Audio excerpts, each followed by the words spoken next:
tell you why. Oh, me.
Yes, if you tell me, I will tell them that Tell Me is on.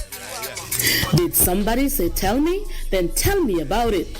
Tell Me with host Carlisle Powell. There are talk shows, and then there is Tell Me, your very credible source for information. Join us every Thursday night. You certainly won't be disappointed. Alongside Dr. Kelvin Daly.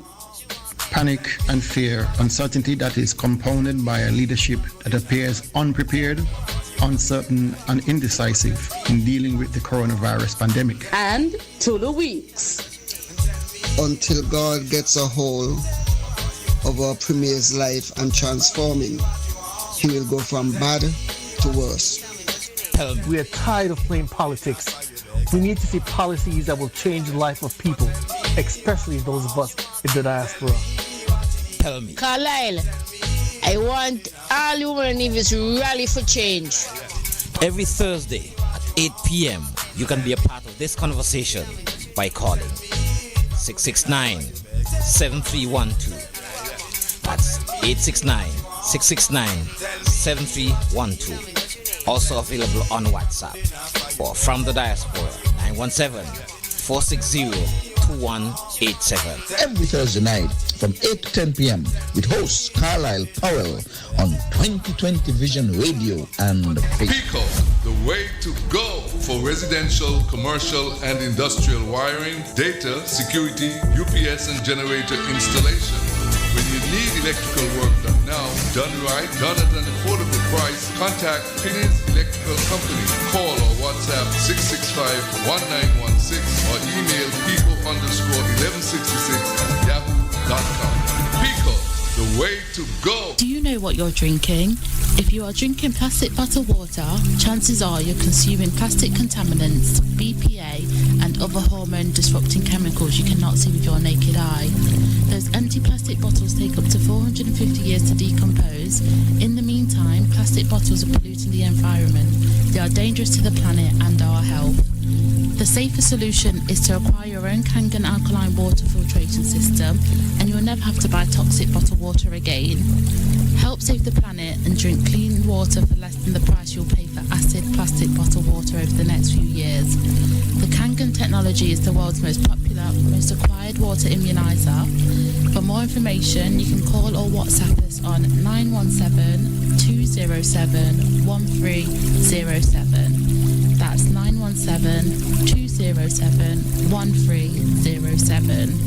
Change your water, change your life. The views and opinions expressed on the following program are solely those of the participants and do not represent those of 2020 Vision Radio or its advertisers. Good evening, everybody, and we apologize for the delayed start. It's Culturama. I'm not going to suggest that one of us went someplace to have a little drink. No, that was not the case, but we had some gremlins that we had to get rid of, and we think that we are on the way now. Good evening, Tulu. How are you? Good evening, my brother, and to you, Dr. Daly, and to our viewing and listening public. We are happy to have you again. Let me say hi to my sisters, Jeanette, Sylvia, and Valerie, also to Kyron, my nephew, to my sweetheart, Lavanda, to Tony and Violet Nesbitt over there in Jessup, also to my brother and friend Capleton up in Banscott, and to all the other persons who listen to us. We are happy to have you. Hi, Bayo. Hi, Romelo. But me look up one time, because when you say Capleton, I thought it was a reggae artist in Jamaica, the dancehall artist. No, we have a Capleton in Banscott. Oh, I didn't know that. I thought that you and Capleton, I was just going to tell you getting for music festival. No, man. The Capleton, they can't sing. His right name is Capleton? That's his right name? No. That's a nickname. Good night, Dr. Daly. How are you doing? Good night, Carlisle and Tulu. I'm just as fine as last week. Perhaps a little fine and all. It's getting to the end. Most of my family is gone, but I have one remaining. He's leaving tomorrow. Carl is still here? He's leaving tomorrow. Okay. But his son left today, and so back to the empty nest just now.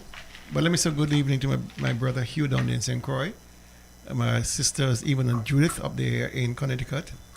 My brother Carl right here on Nevis. My other brother Carl in Canada.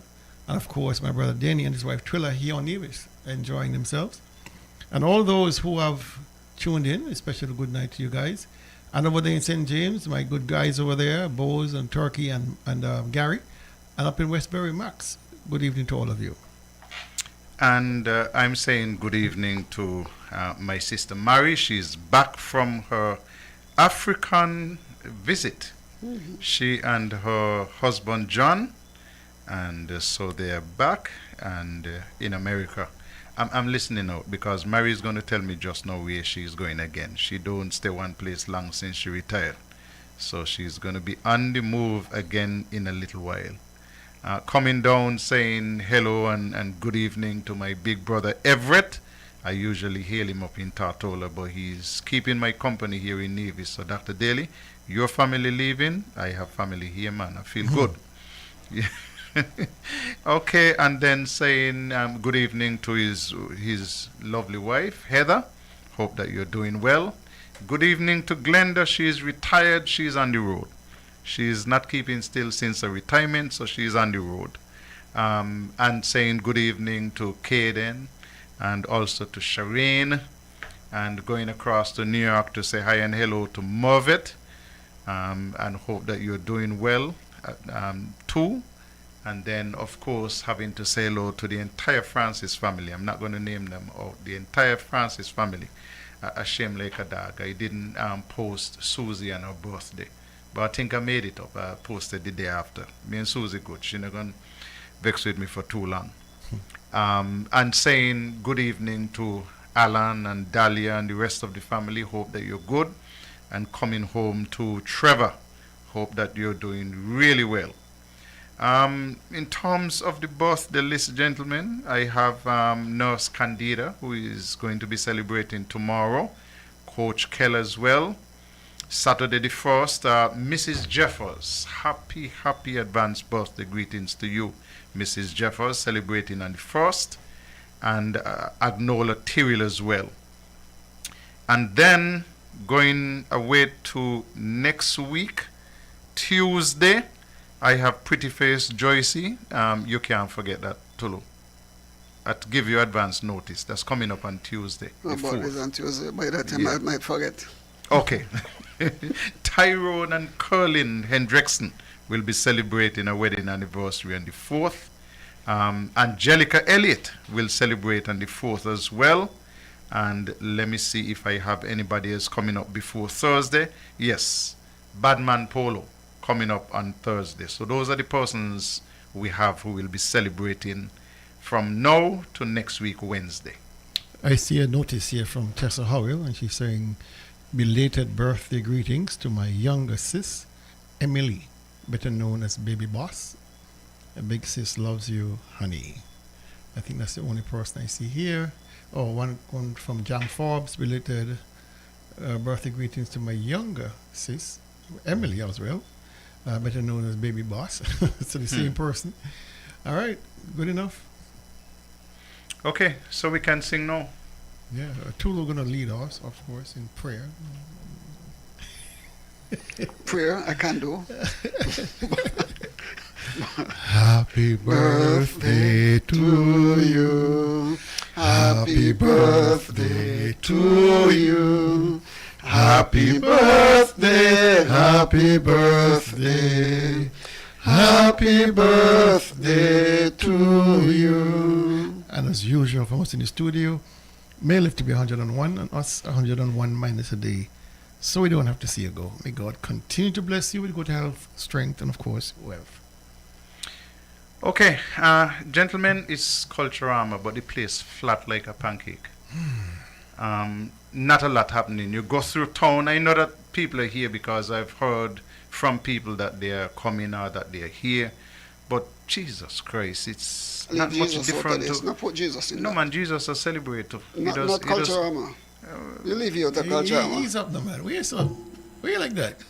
Every time I mention Jesus, you get this big swelling, big swollen head. Leave Jesus or the Culturama. ain't gonna talk about Jesus and the Bible tonight because I mean, same Bible said that He knew you before you were born. True. So if you know you know you're gonna be a murderer and He still let you be a murderer. Well, sovereign rights, sovereignty. You'll never win those arguments. You have responsibility. You're not a robot. You'll never win them arguments. Gentlemen, tomorrow is the children's parade. I noticed when I passed the villa that I see instruments being loaded on the trucks that we normally see on the road and so on. So the St. Kitts bands are over here and they will be on the road tomorrow. I now see a gym, which I take to mean Grandmasters. My concern, though, is that the government that we have here in Nevis, the bad mind has stretched past not advertising with 2020 Vision Radio. Odyssey can get a little gig in Nevis, in Culturama. What is the argument? They just didn't hire them. I saw something from Easy to say that they were not going to be on the road. They were not hired. It must have something to do with Zouk. Well, it has something. He's always had something to do with Zouk. But remember and recall that last year and the year before, especially last year, there was a big toss-up, dust-up, I should say, because they were unusually delayed in getting paid. And the arguments being put forward by Easy and his crew were that they were out of pocket quite significantly, and the government was paying them in hawks and herons and taking their time, actually. And they really were destitute to get their money. They themselves owed people, and the persons were pressuring them. And so this time around, they said, listen, you want us on the road, you got to give us some mobilization money. You got to give us a contract and give us some mobilization. And the committee was not willing to do that. Their argument is, well, they're the only ones asking for it. But that's not the point. The point is, you screwed me for the last couple of years. I need to protect myself. What's so wrong with, if you have the money, pay me. Mobilization is normally 10%, 20% of what the contract is. I don't think they were asking for the entire amount. But it goes back to this tribalism being cultured in this country, where even the very culture of Culturama is under threat. And it is very, unbelievable that you have a situation where you think you can separate the country in two halves, NRP and CCM, discriminate against all those who support NRP or have sympathies towards NRP, and think you're going to have a successful Culturama. You are deliberately isolating and manhandling persons on the other side. How are you going to expect to have a successful event when you're marginalizing half the population? And people are seeing this, and they're not willing to take it anymore. And so when you come to Herbert's Beach, I mean, Odyssey is the best band on Nevis, arguably one of the best bands in the Federation. But yet they're not given a due for Herbert's Beach for the years now since Duke has taken it over. Why? Because he feels they do not support him. Taxpayers' money are funding Herbert's Beach. It means all of us money is funding Herbert's Beach. And yet he feels he has the power to discriminate against the best band in Nevis and the only band out of St. James. How far are we willing to go with this? How far are we willing to prosecute our own people because you have a grudge? This is about Culturama. It's not about you. Anyway. Hold the calls a little bit. I'd really like to get into the show before we start taking calls. So hold the calls a little bit. We'll signal you when we're ready for you to call in on the show.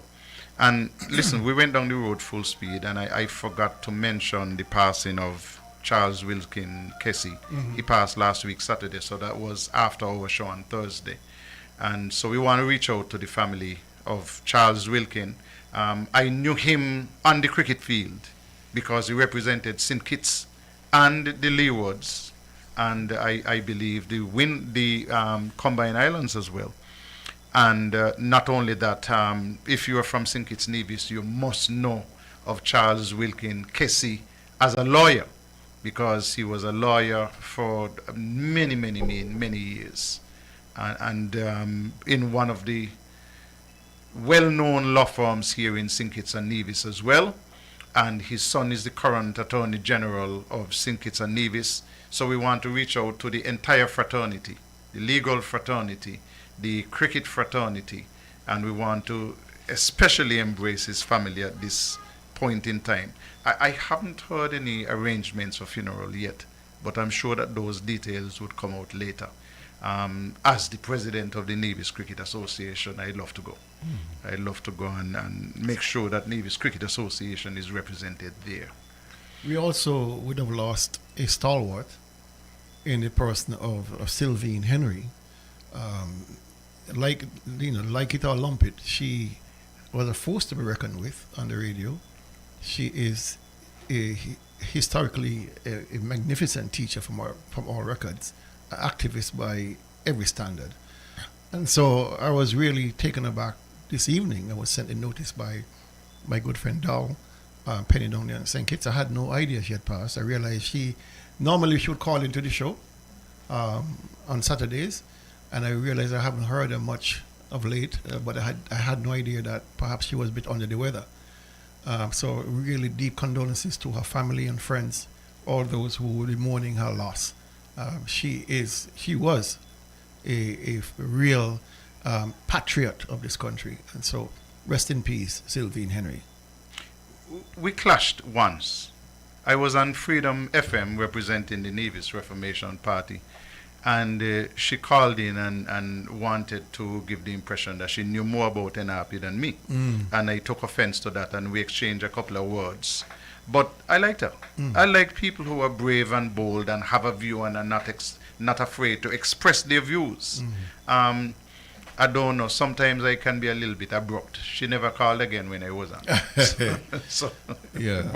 But I liked her. Yes. For the mere fact that she had views and she was not afraid to stand up to express her views. One thing I loved about her historical perspective was always on point. Of course, like you said, she really did not care which side of the line you were on. She's gonna speak the truth as she saw it. It wasn't always correct, but she always, like it indicated, Carlisle, was very vociferous and very present in these arguments. And so you have to appreciate something like that. And persistent. Yes. You couldn't tell her anything to injure her fingers and make her not call again. No. I prefer those people than those people who are sitting there and they say they have a view and they never express their view. Sylvine was not afraid to express her views. I mean, when I used to be on Freedom quite a bit, we clashed every week. I was there, but it was, for me, it was just what we call it now, a joist. You people are fighting with swords. You're slashing, I'm slashing, and so it's all good. And I think the Federation owes her a great debt of gratitude for the kind of persistence and consistency she would have brought to the debates about what's happening here on St. Kitts and Nevis. Her views sometimes were colored by her own politics, but generally speaking, she was more balanced than unbalanced.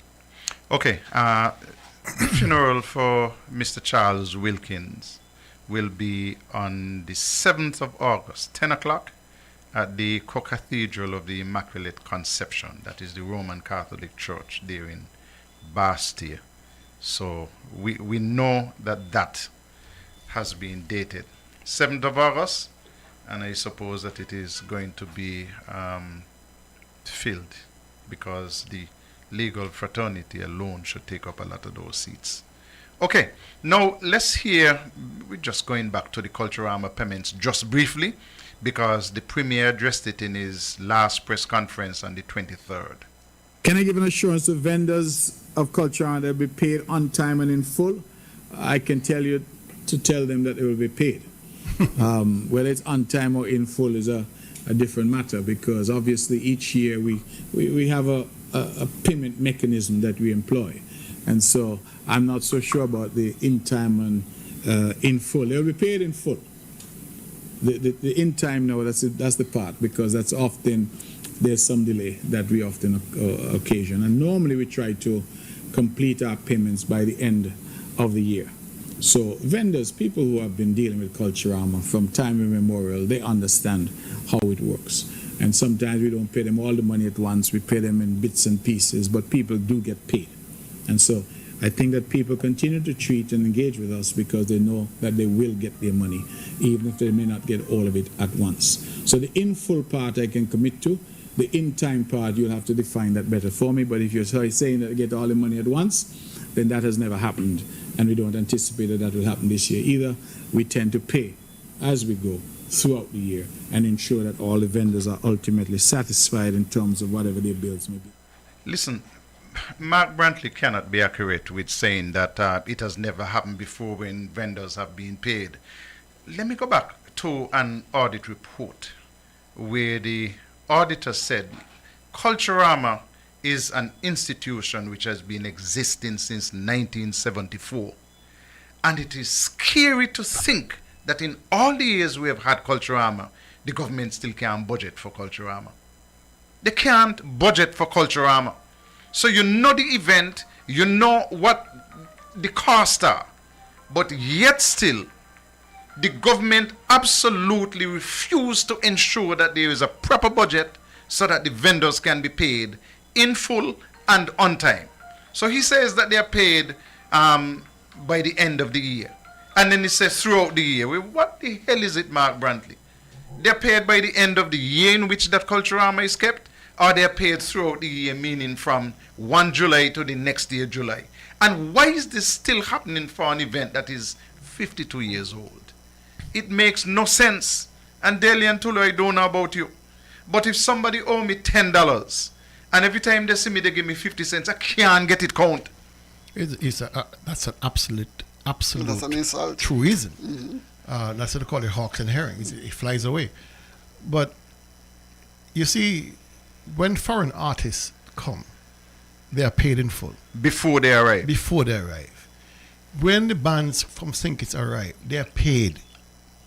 You understand? How is it that it's only our people that has to be bearing the brunt of this issue? How is it that the small fish in this basket are the ones being left in the wind? Because you see, they take people for granted. And when you stand up, you get left out like they did to Odyssey. When you stand up on your rights, for your rights.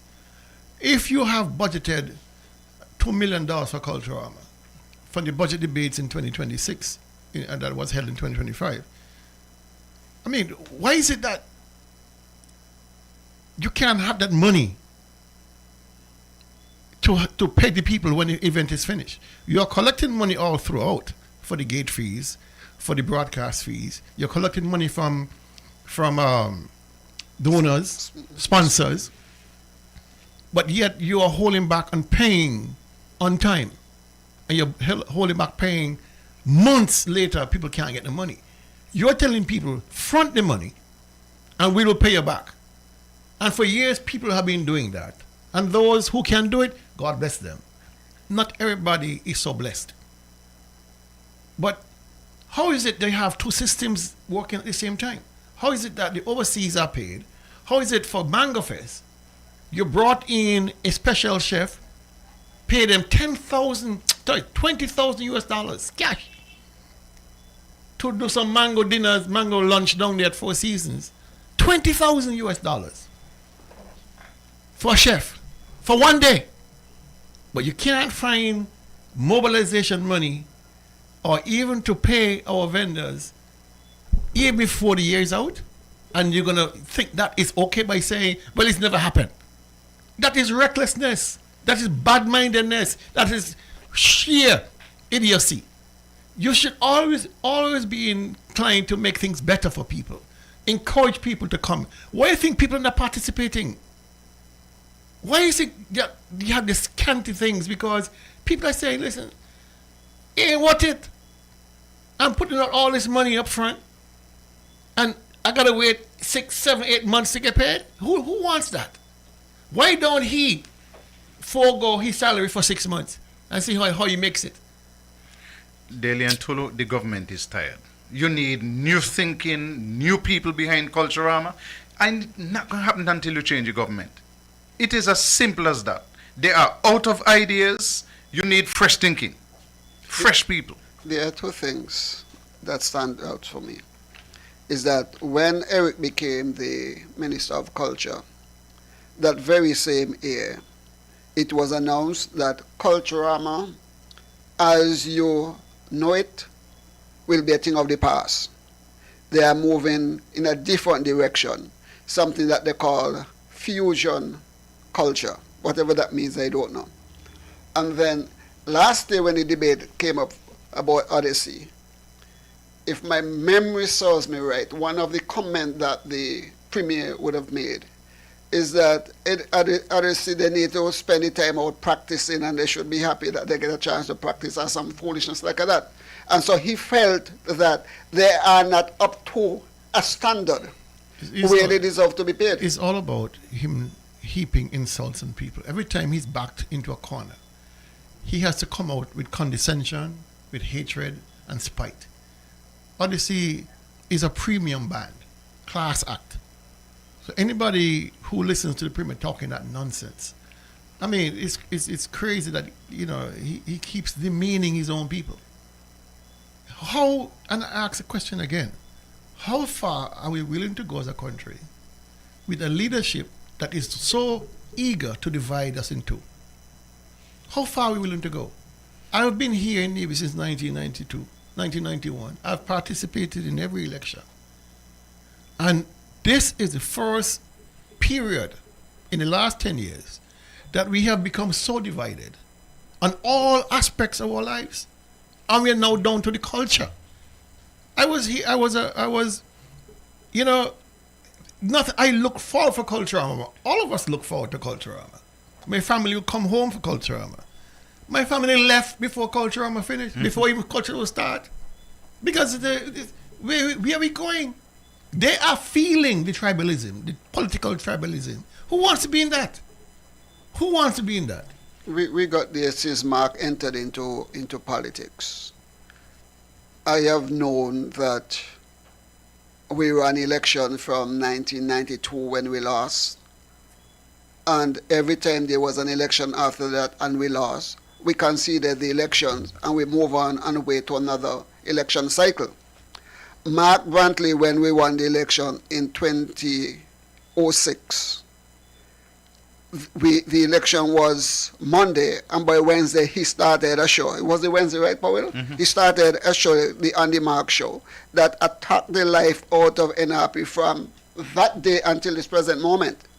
And he has used that platform to divide the people of St. Kitts and Nevis to the point when there was an election, I think was 2012. They basically boycotted the elections and only went into Parliament when they're going to make sure that they secure their salary, deciding that the government, they are not going to accept the leadership of Mr. Parry. And so the division started there, and it started by Mark Brantley, nobody else. And the thing about it, everybody else in the system followed him, line, hook, and sinker. And he had led us down that divide, and we are going farther and farther apart from each other.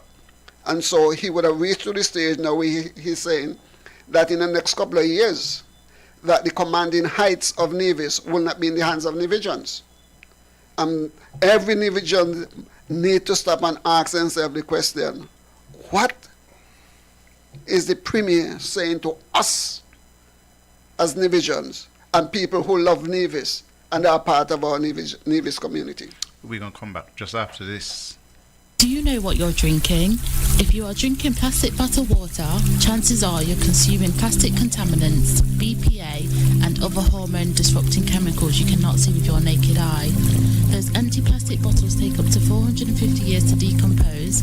In the meantime, plastic bottles are polluting the environment. They are dangerous to the planet and our health.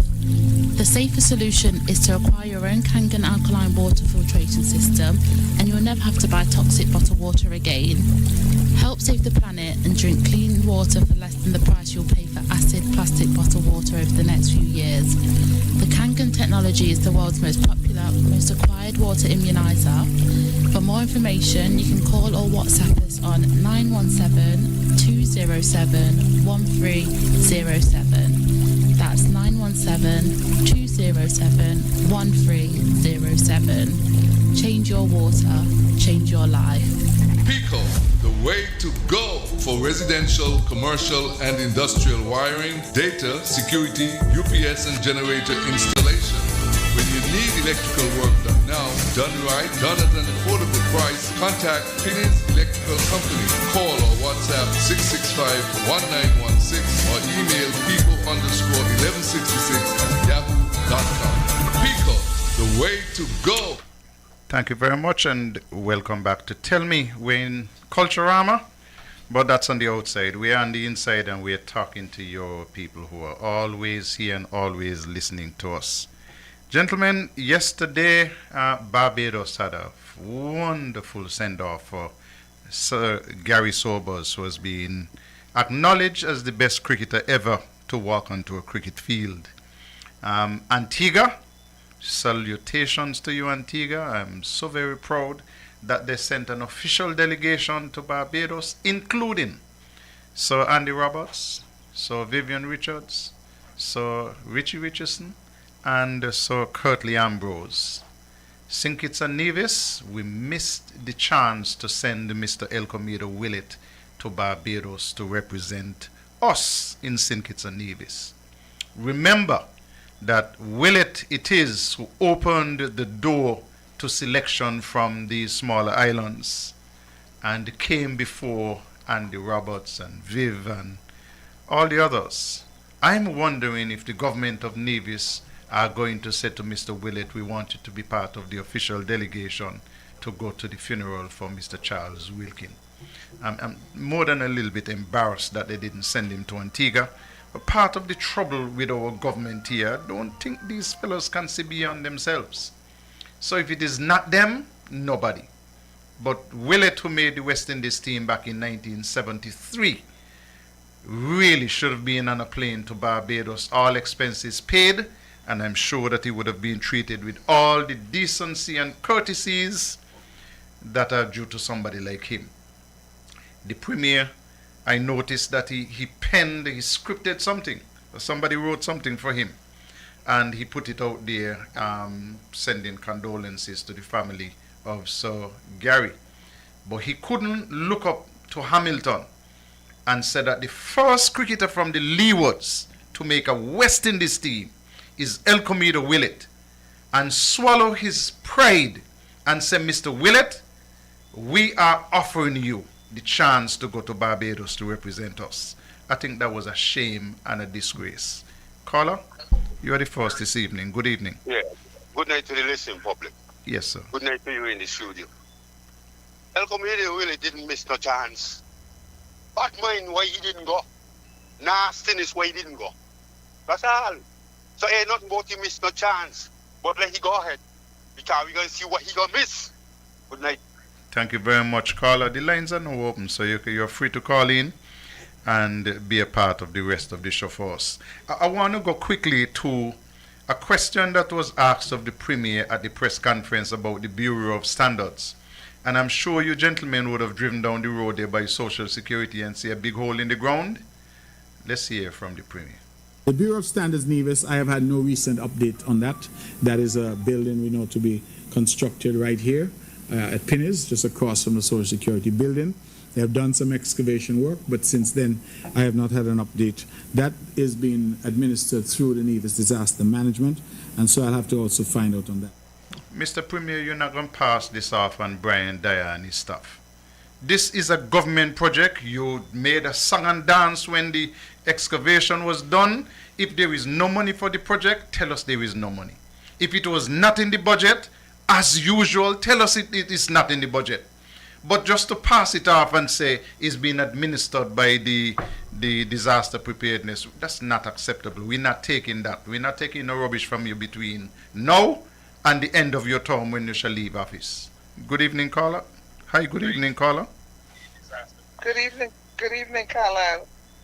Carlisle, good evening, Tulu. Good evening, Dr. Daly. Good evening. I'm so sorry. Nothing seems to make sense anymore. And when nothing starts to not make sense, what do? You sit down and take a deep breath, right? Or you move yourself off the scene. This whole thing does not make any sense. Coming back to the not being paid, one of the questions I asked myself as I listened quietly to the talk show, I said, but wait a minute, don't they have a budget every year in December?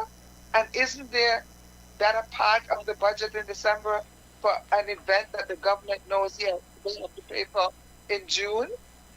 In July? Are you guys hearing me? Yeah, we're hearing you. We're good listeners. Okay. So what is not making sense for me is, why is there a money issue? And then coming back, we've been saying people are not getting paid since last year. Yet here we are. How did they go to St. Kitts across the water and get those guys from St. Kitts to come over here to playing for these events with all the song and dance about the band players not being paid? Are those guys in St. Kitts so stupid? Are they not listening? Something is just not making sense. And the same thing, help me understand, and I've often said it, if you have the hospital up there that you made a mess of, you don't have the money to go put in it because of course it's going to take a whole lot of money, but yet still, you got somebody who wants to sponsor a dialysis unit. Why not take some of that money that they want to sponsor and help finish the hospital wing and put the dialysis center unit inside that? Wouldn't that make sense? Because, caller, they have already expended over $20 million. It's going to take another $20 million to finish the hospital. It's simple as that. So the change from the dialysis cannot finish the hospital. Simple as that. Okay. Thank you very much, caller. But it's frightening. It's absolutely frightening because we have a government who plainly cannot manage money, cannot manage the finances of the country. Nothing they do is making sense. We've been saying that a long time. The people of Nevis are paying close attention because this can't continue to go on. It can't continue to go on. Have a good evening, gentlemen. Thank you very much, caller. Hi, good evening, caller. Good evening, gentlemen. How are you doing? Excuse me. Man, I'm not doing good. Not doing good. I'm mad, but I'll try to keep it respectful. I'm agreeing that Nevis should have paved the way for Willett. But Willett is a son of the soil of St. Kitts and Nevis. And for far too long, the St. Kitts government, which is the federal government, so St. Kitts and Nevis, are not doing enough for Willett. I'm going to point the finger to them first.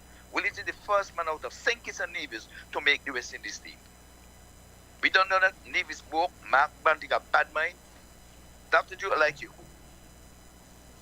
You guys have to do something better than what you all are doing. Willett should have been sent there from the federal government to represent St. Kitts and Nevis. Tulil Island is one country. Willett should have been representing the country. I don't care what anybody say. I know Mark, he just out at left field. He doing this split, as Dr. Lilly say, worse than James Bond. Better than him. The man just dividing. And where I'm saying, I think, this man jumping on Mr. Parry. Mr. Parry is my family. I don't like it. And Mark had to stop. In Culturama, as a premier, all he can find to write a bunch of nonsense on social media. Social media doesn't stop in Nevis. It goes throughout the world. And permit me to say that you can't be bringing up these people here from Belgium and over there and bringing down a former premier. No respect. I'm vexed. I don't like it. I need to stop it. You need to. You're bowing down to all kind of other people and bragging. Oh, they're citizens, they're citizens. And Mr. Parry born there, and you have no respect. None. And as a former premier, you must give the man his due. And you as the premier, as the leader, dividing people in a culture when everybody should be united. All today writing up some foolish about big blue machine. Blew my foot. Bye. Thank you very much, caller. We're staying with the phone lines. Hi, good evening, caller. Good evening, gentlemen. How are you tonight? To God be the glory. Gentlemen, I read something on Facebook, and I'm just hoping it's an AI story. My concern is about Jensen and witchcraft. And if you walk from Carl Claxton, go to Charlestown, you meet a church upstairs, Carl. You meet Amos Chapel. You meet a church upstairs, Johnny Howell Building. You meet the Pilgrim Holiness. You meet the Anglican Church. I skip out what the church, Methodist, my church. And it doesn't take you 10 minutes to walk from there to there. We are a religious group. We believe in God. And when witchcraft is being banded around by people who doesn't got the authority yet, and I underline yet, what is happening to us? I am calling on the church, and I have point I had in my face if I want to, but I go church partly every Sunday. Whatever I think about me, fine. We don't want up here. I am hoping that this would turn the premier back, because he too grew up in a church family. I am hoping that Spencer Brand, who is walking behind the priest, will turn this year back. I am hoping that Eric Evelyn, who I think is a staunch Anglican, will turn this year back. We no want the up here. And if you not got no control yet, and you go there, I am wondering if it's the Lord release it out of his mouth that the church, because the good pastor, whoever up the name, I'm hoping that God comes first and not the party I think he support. And he would open him out and condemn it and then recognize that these people are really and true. This ain't no guesswork now. This has come out of his mouth. This group of people is really not supposed to be amongst us. I don't want them kind of thing here. I don't think Nivijans want them kind of thing here. Lord Jesus, look down upon us, and I ask for your mercy. Night and goodbye. Thank you very much, Carla. Well, listen, when people used to tell you about the people dressed up in blue up there in the cemetery, I never used to believe in it. But that clip from Johnson, I don't know why it is just resurfacing again, because the first time around I noted it and I smiled and I filed it away. Johnson is more than suggesting that our laws need to be changed so that witchcraft is not against the law. You say? Yes. you say? No. Man, Tulu, you need to follow up these things. He's more than suggesting that our laws are outdated and we have to change the laws so that witchcraft is not against the law. The man is telling you, let people go practice them over here. That is Jason, what they want to take The over the place. same one. So he's saying, you fellows who does be up there in the cemetery late at night, dress up in your blue and got all kind of things in your pocket. Man, I support you. But he also suggested that if the government needed help in formulating new laws, that would, then he is available to help craft those laws. Yeah, cross destiny laws. Hi, good evening, caller. Hello? Good evening, caller. Okay, that person called me, but they're not ready to talk to me, so they probably will call back. Pam got rid of their leader? Yeah. I'm surprised she lasted this long, actually. Good evening, caller. Hi, good evening. Go ahead, we're listening. We're hearing you. Okay, if you're close beside a computer, whatever device, you got to step away because there's going to be a bit of a delay. So when you call and we say good evening and you say good evening, go right ahead and talk to us. Daily, you're surprised she lasted this long. I expected her to last out a term. No, not from what I was hearing. She had a rough beginning, a rough middle, and a rough end. And I take my hat off to her for surviving this long, given the kind of pressure she was under. It's not easy when you're fighting the Labour Party, when you're fighting the PLP, and then you have to fight your own party to stay afloat. It's just she is a soldier. I appreciate her, the fact that she stood up for and wanted to chart her own course. But that course took her in a collision with the establishment. Stick a pin. We have the same person who has been trying to get in. Good evening, caller. Yes, good evening, caller. Go ahead. And I hope you're doing well. I am getting better and better. Maybe if you put some heat and the junkies sugar last week, well, it might have been in Barbados. But anyway, that is history. Now, I take up my phone. I think it's Wednesday afternoon after I finish work. And the first thing I see at my phone is breaking news from facts that ICE is going to step up the operation. Now we all know who ICE is target. The black people from the country. When they to help Bill settle with them, have a little business here. And here you have Donald Trump and ICE and the millionaire friend, Elon Musk, is putting out these people wherever they can land in the Caribbean.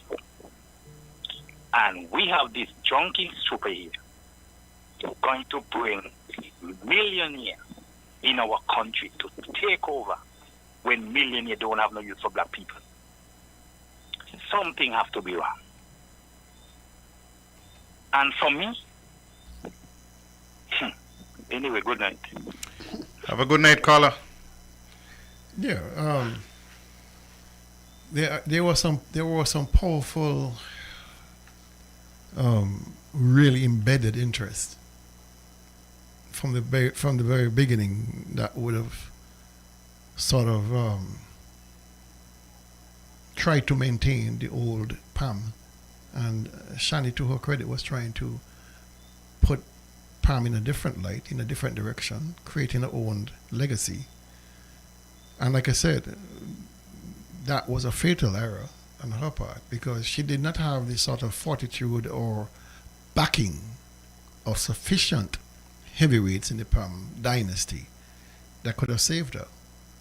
And she stood out, she stood up for as long as she could. And I think she did the right thing by exiting at this point. At least you didn't want this turmoil to continue, because what I heard initially, which I very well believe, is that the contender right now, Sean Richards, they're saying he's a front runner, and I understand he had already penned a letter of resignation if Shani had not stepped down. So that's enormous amount of pressure. You don't want that as a leader to say you're causing a collapse of a national party. You don't want that on your resume. You don't want that on your conscience. So the righteous thing to have done, and the The best thing to have done is to step back. It's not that important. She's just an individual. PAM is an institution. People come and go. And at some point, you have to save yourself, save your sanity, reduce the stress, and let whoever wants to take it. Because all those who are fighting for it, they themselves will be cast aside at some point. And it's just a cycle. So whatever it is, PAM will survive, bruised and battered, but it will survive. It's an institution. And we all know the legacy of institutions is much more than the legacy of individuals.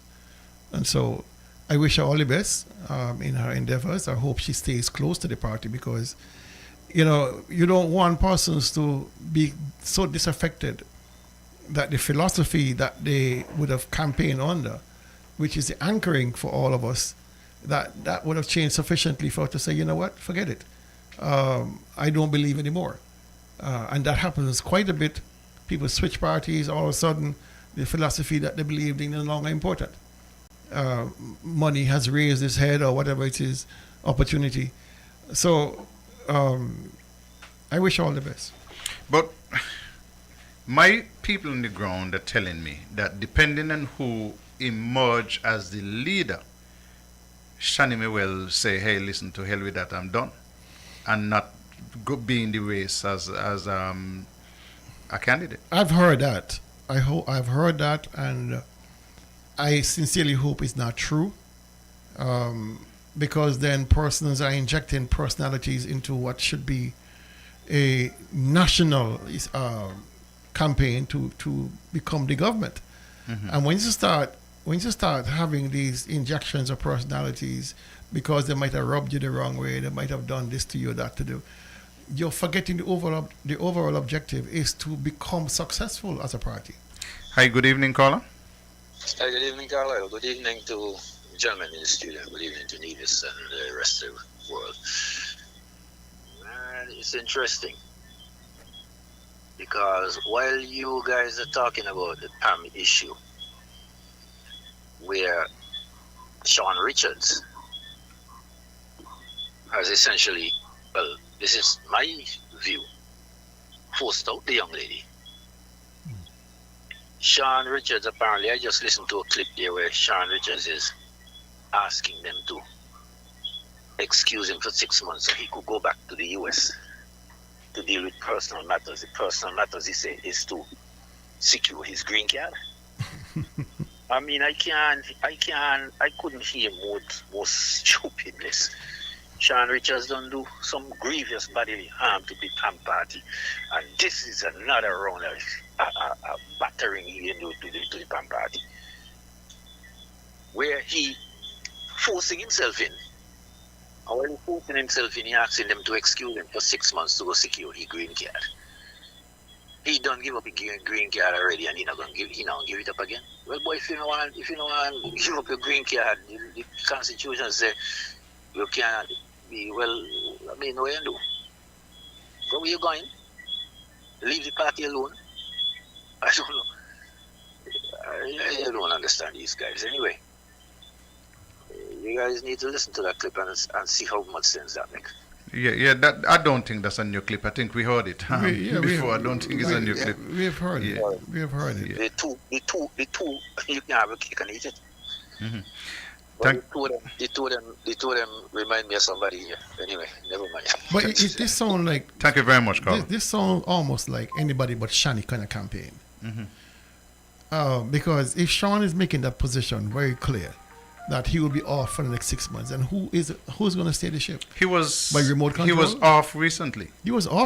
He came back, and if he's contesting for leadership, going into an election, are you going to be running PAM remote control? And we don't have fixed date elections, so elections can be called at any point in time.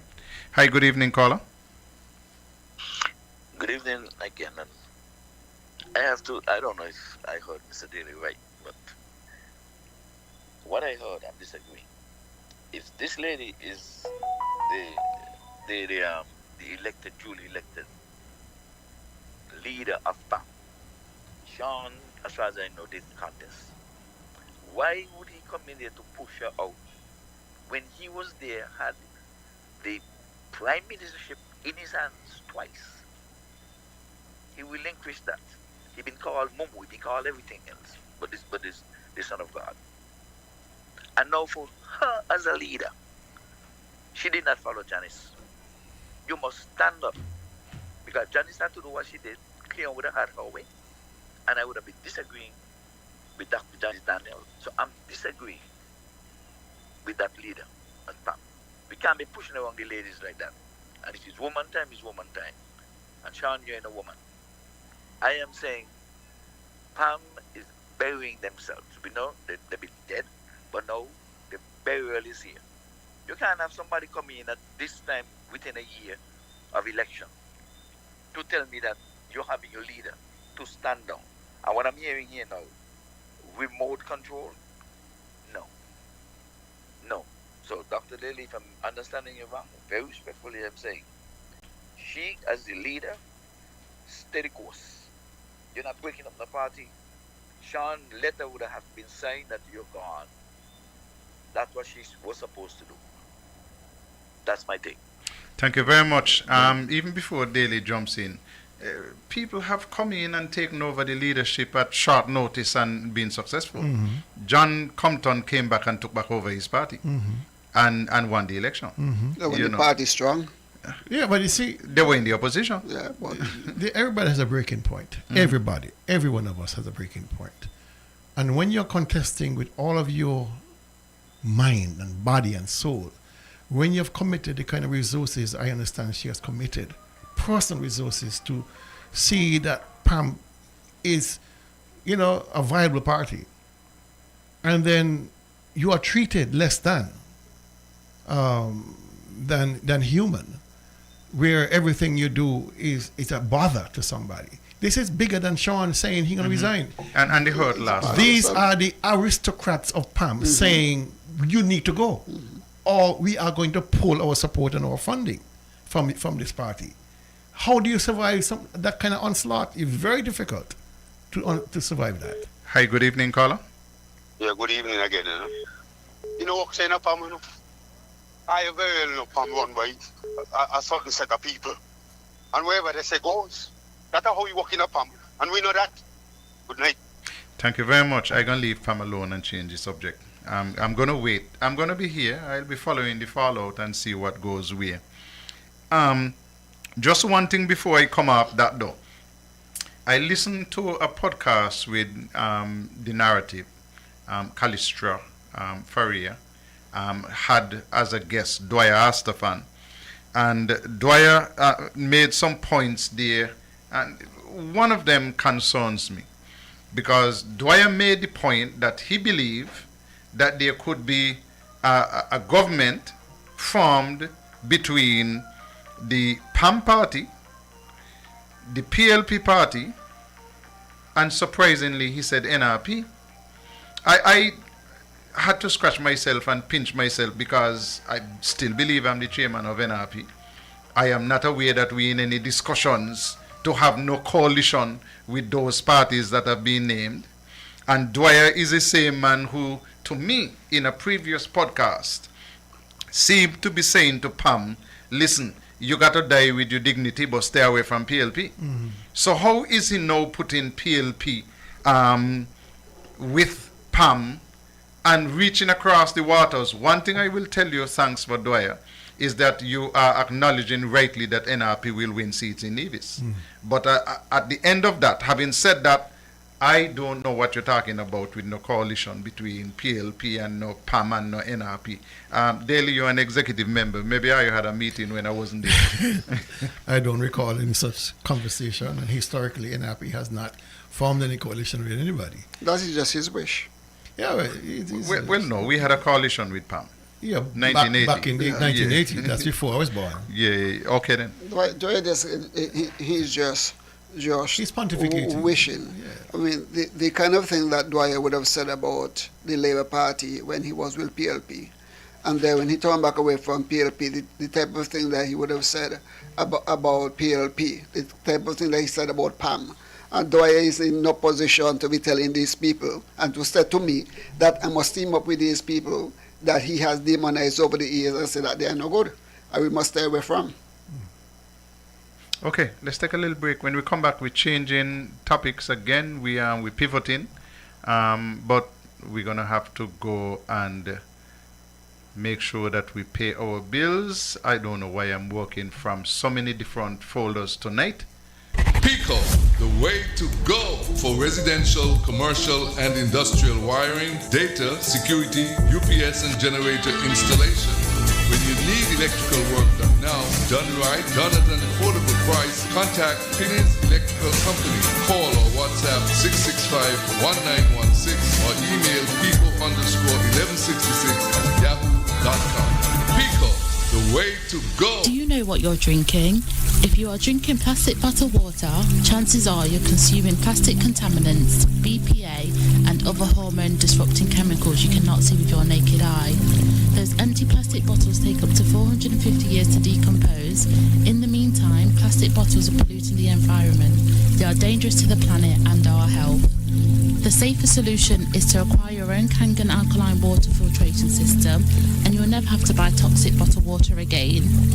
Help save the planet and drink clean water for less than the price you'll pay for acid plastic bottled water over the next few years. The Kangen technology is the world's most popular, most acquired water immunizer. For more information, you can call or WhatsApp us on 917-207-1307. That's 917-207-1307. Change your water, change your life. Thank you and welcome back to Tell Me. We are past 9 o'clock. We're doing Culturama here in Nevis, and so we encourage you to go out there and have some fun, enjoy yourselves. Gentlemen, I saw a most interesting judgment coming down from the High Court here in Nevis, and it had to do with 9.37 acres of land for some Lawrence brothers, and the Clark, Freddie Clark, his family were on the other side of that, and the judge indicated, hey, listen, there were more than one title to this piece of land. The original parcel, the 75-acre parcel, should be the holder of that title, and so he dismissed essentially the 9.37 acres of land which had been obtained for a token sum of $1. But the comments from the judge were what were critical to me, because he challenged the outdated system that we have here in Nevis, where it is still possible for more than one person to be holding title to a piece of land. Those are things that Mark Brantley should be fixing. Yeah, he was very scathing in his judgment, Justice Morley, because, I mean, for decades now we've been struggling with the issues, the challenges at the land registry. Titles can't be found. I mean, all the old files are disintegrating before your eyes. I really thought by now that all of those files would have been digitized. I really thought then there'll be cross-reference with not only names of the owners, but the cadastral maps to show the position of that piece of land in reference to other pieces of land. So, you know, those things should have been fixed by now, and they're not. And that is what gave rise to these two competing claims for the same piece of land. The first claim was, the first COT was issued in 1989 to the persons of the Clarks. And then another family stepped up and said they owned 9.3 acres of land in the same holding that was issued in 2020, and the same surveyor by the fact. But how it was discovered is quite interesting, because both were positioning themselves to sell to Destiny, and so you had now two competing COTs, and of course end up in court because nobody was backing down. But what the judge advised, and in his ruling, the judge determined that it was no fault of the persons who held both COTs, and that the government through the AG must pay the legal costs of both sides. And furthermore, in a kind of a roundabout way, he is advising the defendants, the Lawrence family, to seek legal redress either through a judicial review or in a lawsuit against Daniel Brandt and Associates, against Mona Walwyn, against the government, against the registry. And so he's now laying the groundwork for the Lawrences to get justice in this, which is quite unique. Really. True. Associates is inside the middle of these conflicts again. Yeah. Hi, good evening, caller. Good evening, Mr. Powell. How are you? I'm doing good. While youth might be correct that Kelvin Daly should fix these things, why do you think Kelvin Daly gonna fix them when they're trying to utilize them? Good point. For his crookedness. Good point. You know, I mean, that's just what's happening. And as Kelvin like to say, call it for what it is. Yeah, I mean, come on. You know, I mean, you hear them saying, and the same surveyor is, I mean, I spotting crookedness, stupidness, and the same surveyor do. You know, I mean, surveys that he's done. He went to do some surveying, and instead of following the previous lots, he went and did a half lot and put in another set of road. So people don't end up going the road. I mean, this stupidness that I see. And this, it just continues. That is who they're latching on to, because it served their purpose. We have to pay attention to what's going on. Good evening. Thank you very much. Let me get to, I want to eventually get across to some destiny matters and some geothermal matters. But before I do that, I think that we should listen to this.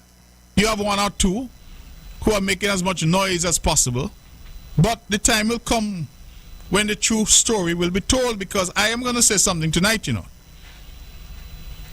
A few of those who you're hearing making noise, it's because they did not get the deal that they wanted. Not that they were opposed to any project or they didn't want to sell. Some of them wanted more money.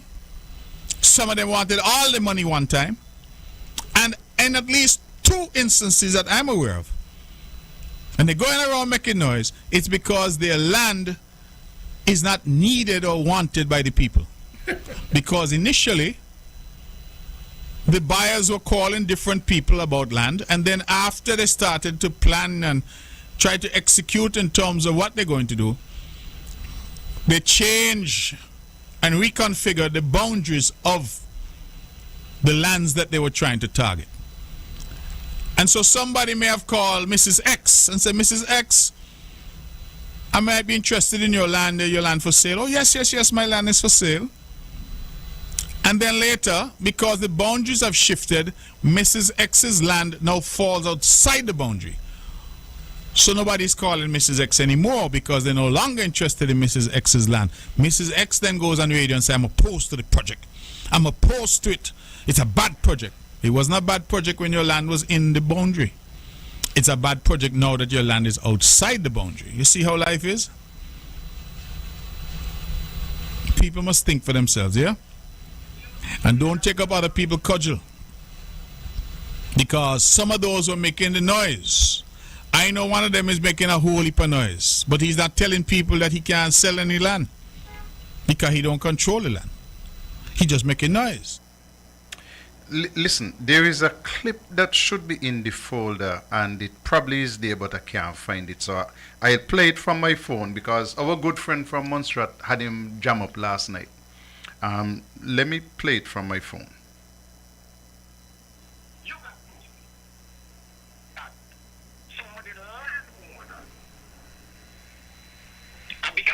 getting land not sell. Them organize. Okay. So them talk to you personally? I tell you that? No. That, get me land sell, something make nice, or where the information No, but let me ask you something. If I call you up and ask you to sell me a piece of land, and you're willing to sell me, and then I change my mind, and so I say, boy, I don't need your land no more, and you start to cuss me, you don't think that I could put 2 and 2 together and get 4? No, but you see, let me go back to what you said just now. Yeah, of course, man, you can put more into it than before, but let me go back to what you said just now.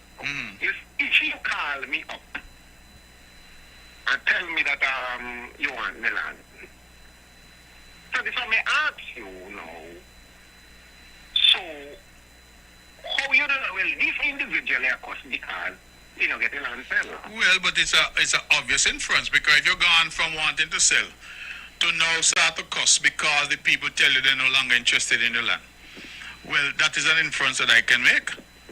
So somebody actually tell you that, because remember you say you're not selling land, you're not buying a land, you're not selling land, right? So somebody now would hint you for tell you, well, this individual land now, it may for sale, but because they change the boundaries now, the land that they for sale, so this individual start to make nice. Well, but you heard me clearly. What, you want me to repeat it? That is the conclusion that I've arrived at, based on the fact that 1 minute you have no problem and the next minute you have a major problem. Well, how come you only have a problem when the well run dry?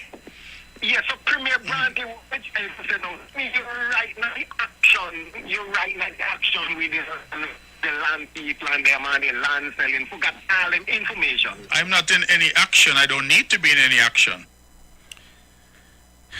You're going to get catched by a mouth. It's plain and simple as that. He has been out there telling people that he has no knowledge of the land deals. None whatsoever. His wife is the real estate agent who is involved. He has no knowledge. But he has all the information about the lands left by Sim Daniel. And the boundaries. And the boundaries. And he know all who's supposed to sell and all kind of things. You're going to get catched by him mouth self. Hi, good evening, caller. Yeah, good evening, Mr. Powell. And I don't know, but them clips you're playing there make the minister look dunce. I mean, I don't tell you, a man who talks so much, bound to wraps, rope around the neck and hang yourself. And that's exactly what's happening right now. And it's been happening for a while. And he's still attack. I mean, the first clip you played, with him talking about people change their mind and that kind of thing, and they didn't get what they wanted. How is that different to what he was going to do? I find this guy just keep making himself look dunce. You got your land, you say your land not that time, my land not for sale, but you get vexed and you curse people who decide they not sell the land. Mind you don't tell them, and them decision make whether sell the land or not. But only if they decide they don't sell the land. And you notice how the premier is lining up so he and his wife could fully pack it.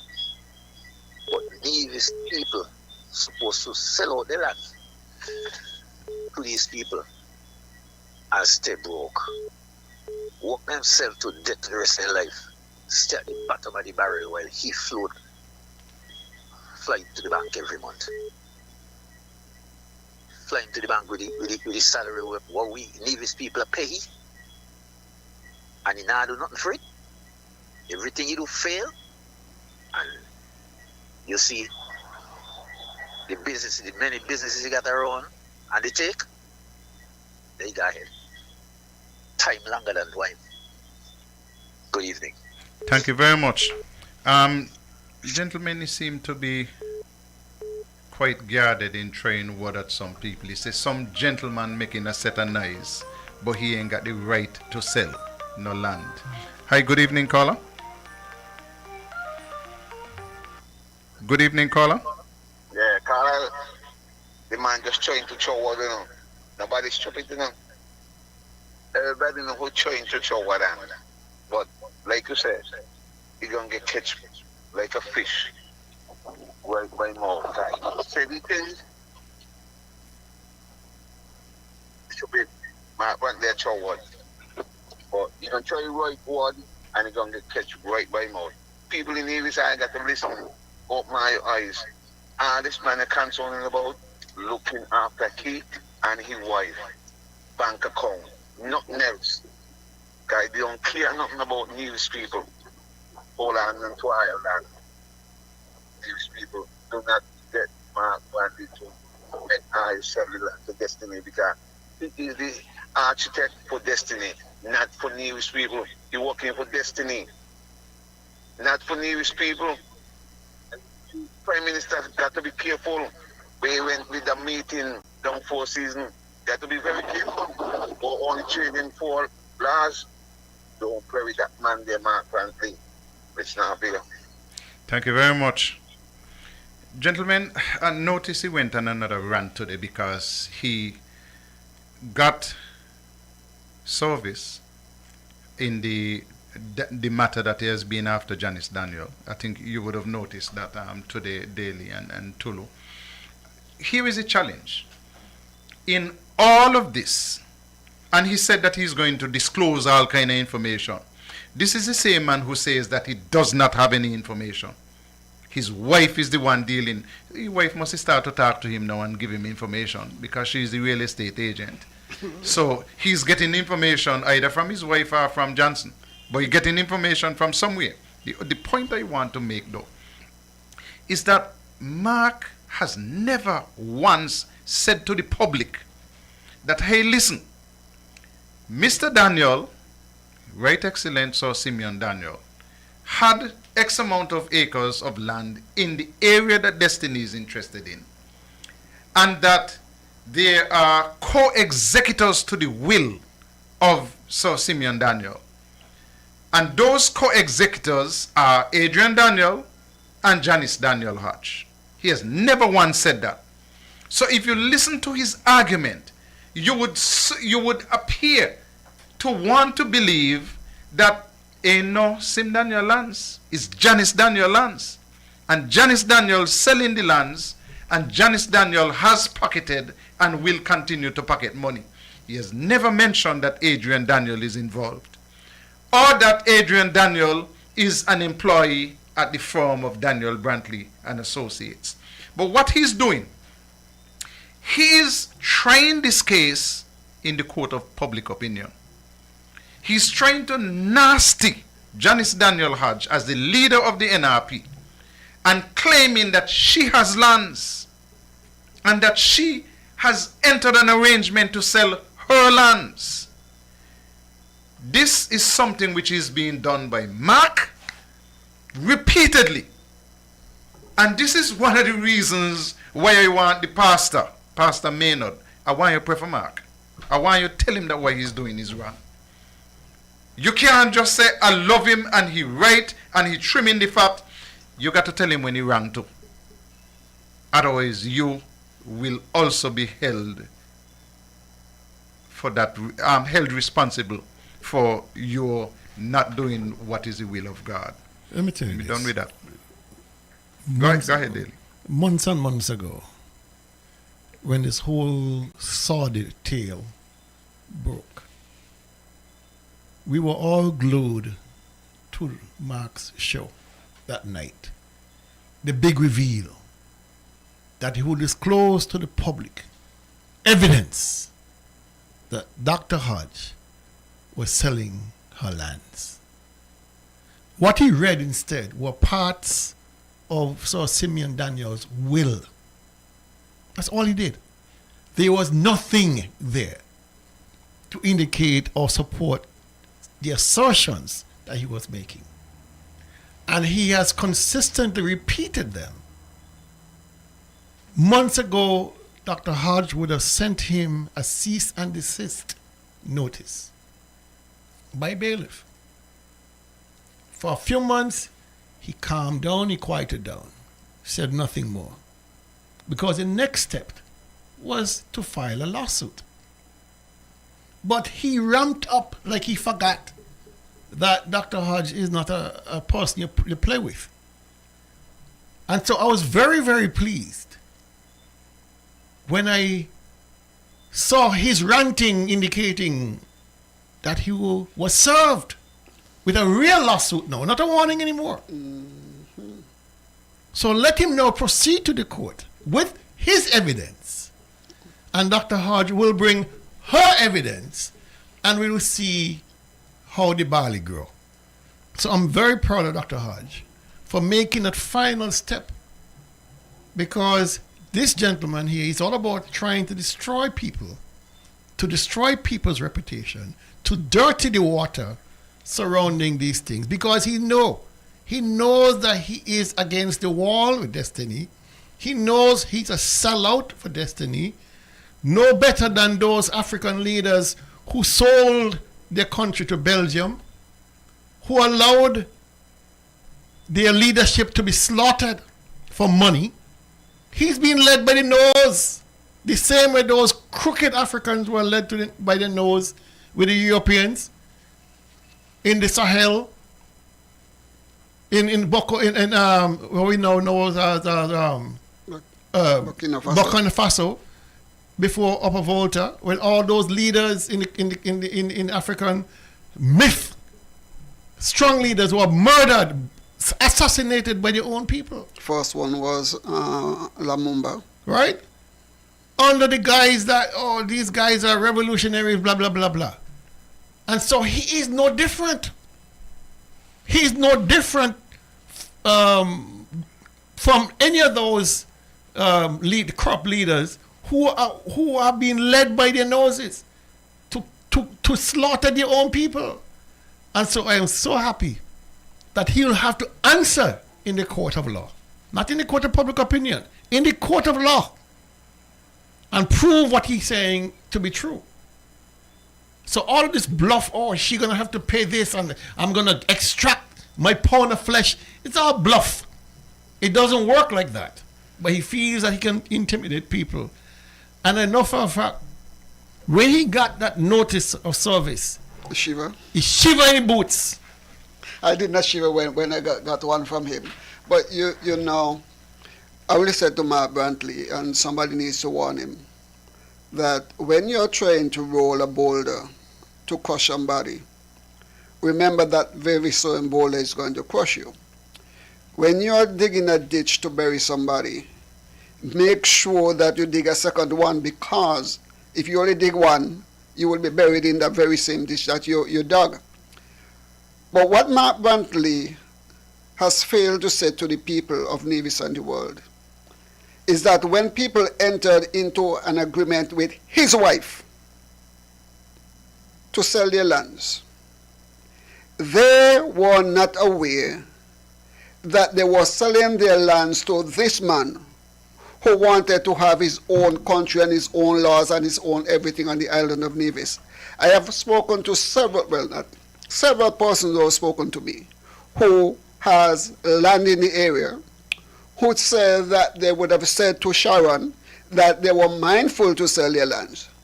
But after they discovered what the land they wanted the land for, they changed their minds. They're not going to sell out Nevis to these people for them to come in and have a country within our country, because that is what it was.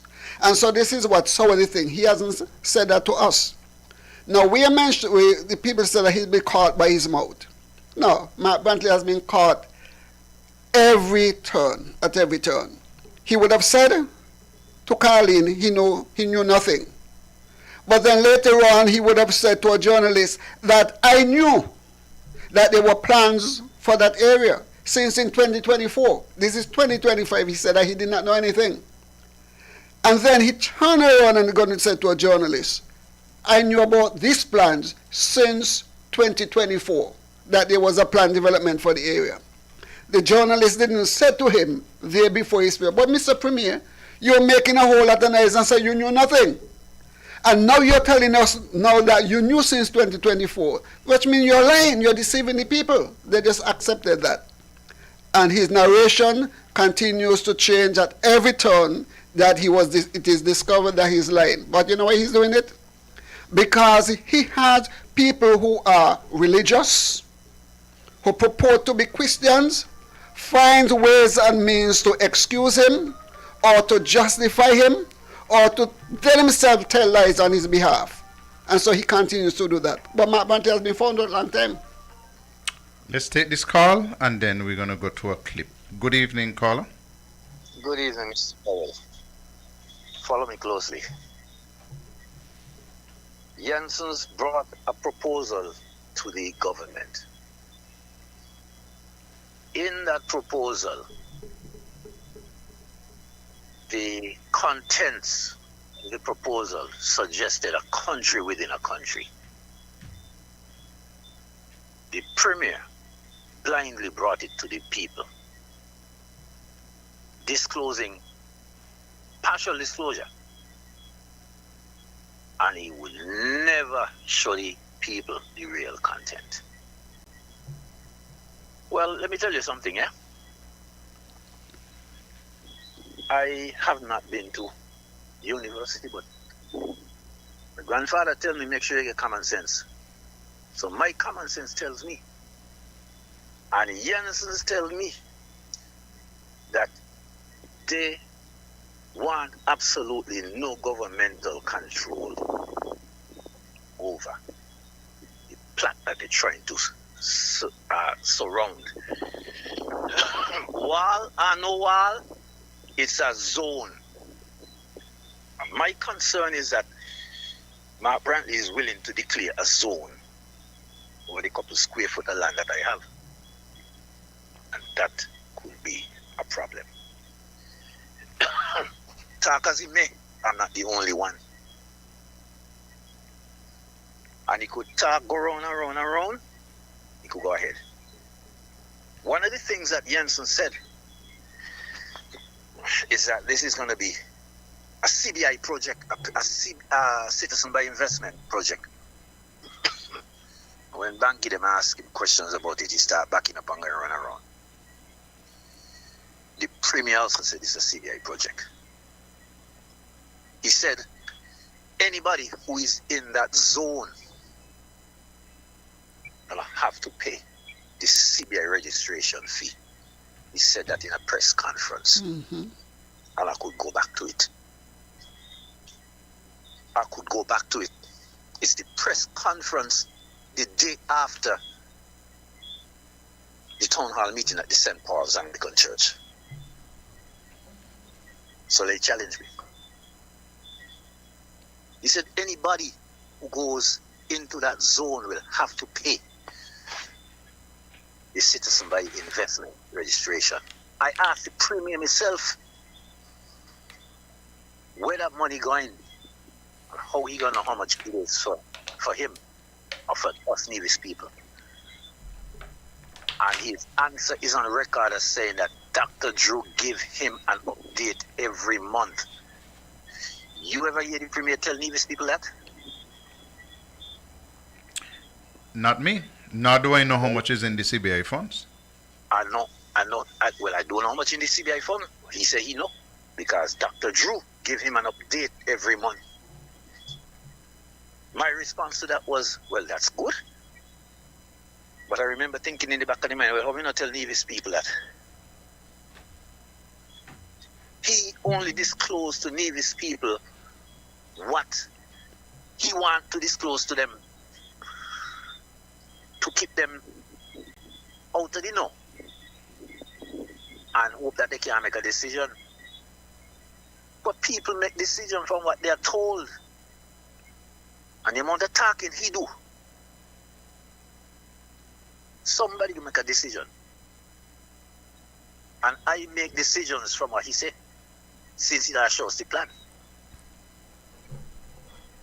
I make decisions from what I hear from him.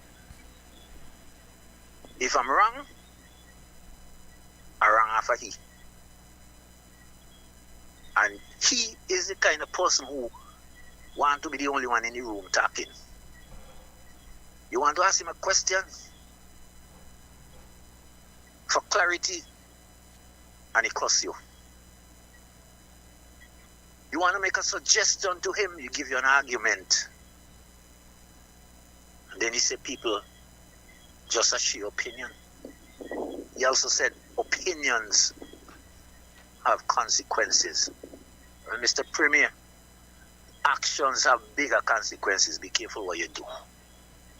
Thank you very much. Thank you very much. Callers, hold your calls for a little bit because we want, Tulu was just going on about lies and the technical team put something together for us.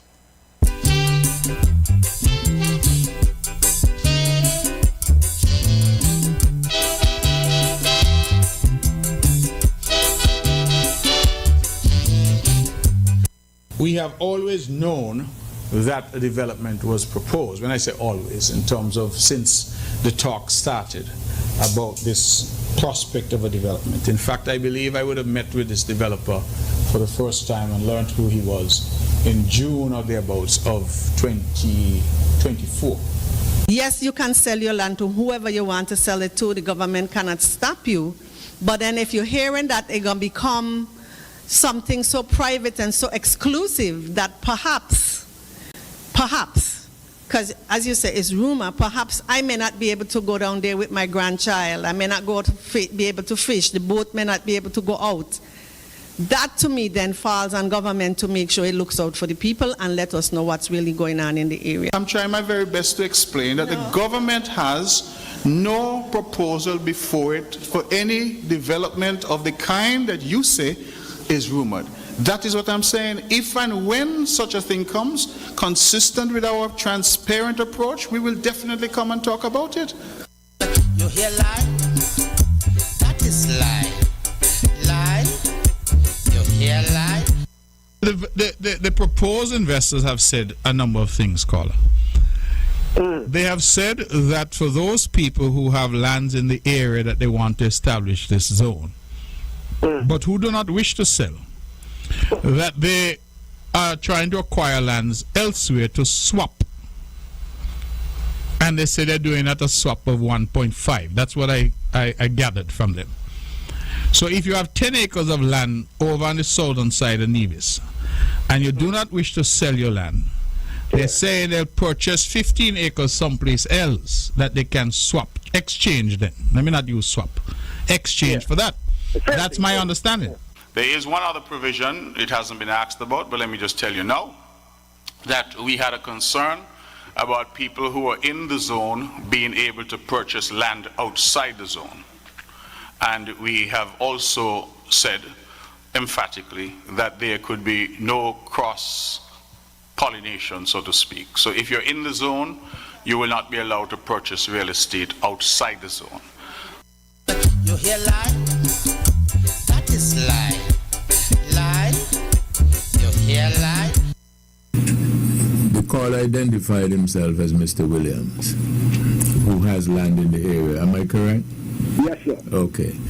Do we know, Mr. Brand, if the project, the concept that you approve, included Mr. Williams's land as an example? I believe, Webo, that they may have considered all of the land in the area. So the answer is yes? Yeah. Okay. Yes, but the question I asked, the agreement you sent over, was that for the full amount or for what they have right now? It could not be for land that they do not own or have access to, so it can't be for the 2,400 acres. You hear lie? That is lie. Lie? You hear lie? I am not at liberty to tell you what the cabinet in St. Kitts would have had concerns about, because that's an ongoing conversation. The Honorable Prime Minister would have written to me indicating that, having considered the matter of the cabinet, they had 4 issues that were of some concern, and those issues, I am advised, would have been resolved in that meeting that occurred yesterday. And if that is the position, it now means, therefore, that we should be in a position to move forward with that particular project. You hear lie? That is lie. Lie? You hear lie?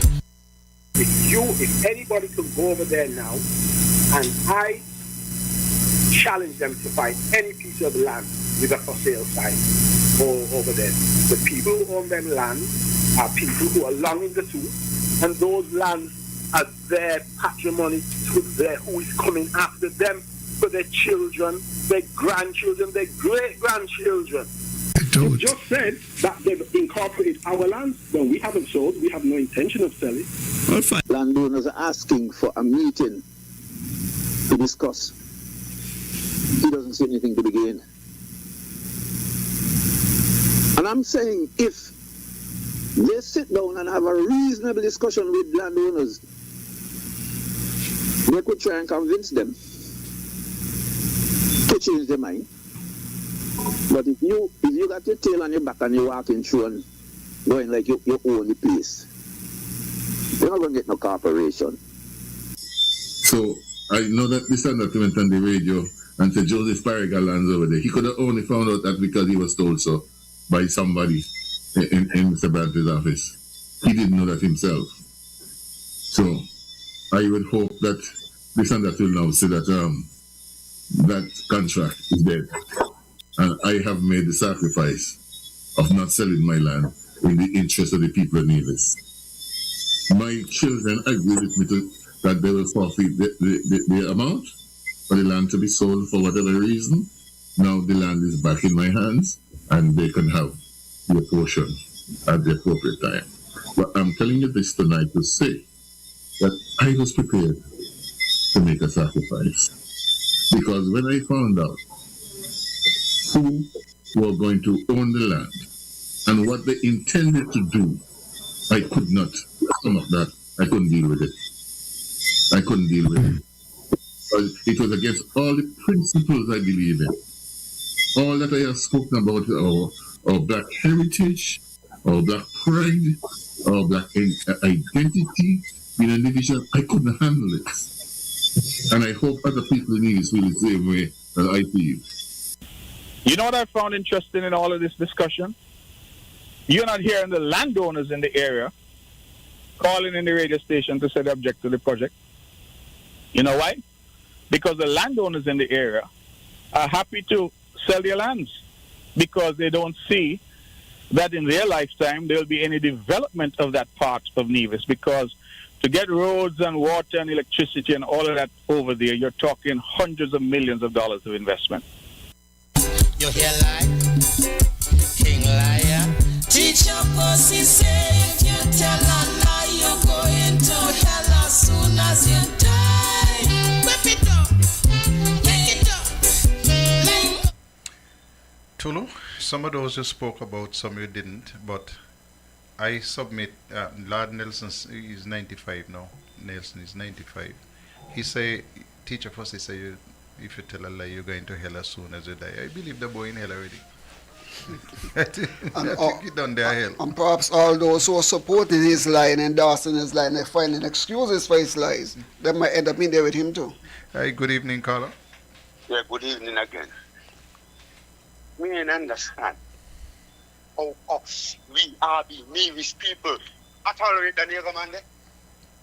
You don't understand it?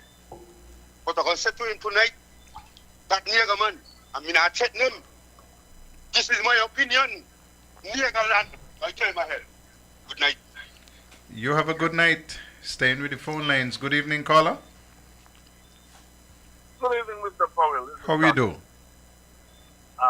Calling on behalf of Nevis, that time of year again, where we're inviting our friends and supporters down to DC for our annual banquet and dinner. Mr. Powell, this year's event, the theme for this year's event is Cultivating Tomorrow, honoring innovation and leadership in Nigerian agriculture. And what is different, I know we honored farmers about maybe 10 years ago, but what is different, we're looking at those farmers who using innovative approaches to agriculture, and we've selected 3 honorees. The honorees this year are Daniel Arterton, Ronald King, aka Banky, and Richard Parry. And Mr. Powell, let me say now, someone told me that Dr. Daly said something last week, but I'll get to that later. So now, the event will be held at Martin's Crosswind in Greenbelt, Maryland, on September 26th, starting at 7:30, going to 1 a.m. The tickets this year are $140 for early bird, which ends on September 7th. Thereafter, it goes up to $150. So I'll encourage those who are coming to buy their tickets early before the September 7th cutoff date, because it smooths the planning. Tickets can be purchased online at www.nev-dc.org. That's nev-dc.org. And the tickets can be purchased by rooms, rather. Rooms are also blacked out at the Holiday Inn next door.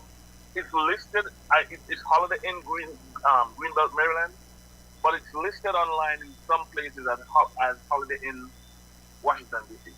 But if just check the address, and if the address is Greenbelt, Maryland, then that's the hotel we're talking about.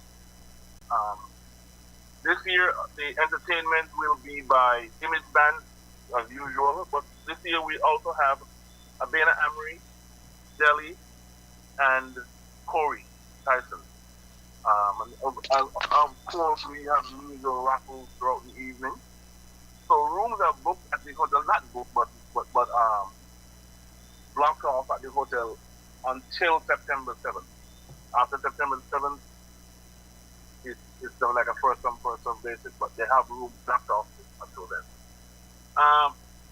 Mr. Powell, last week, and even since I sent out this first thing, there have been people who saying, why not this person, why not that person, right? And we have a rigorous process at NFDC where early in the year we start consulting with the members, where in our meeting we start discussing these things, and we send out a form and people nominate whomever they want to nominate. I know that what I do every year is, because I'm not on the ground in media, I would call people in media, text people in media, say, hey, who do you suggest for this? Who's doing what?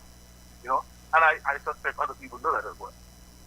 And we get a list, and we vote until we get down to the desired number that we need.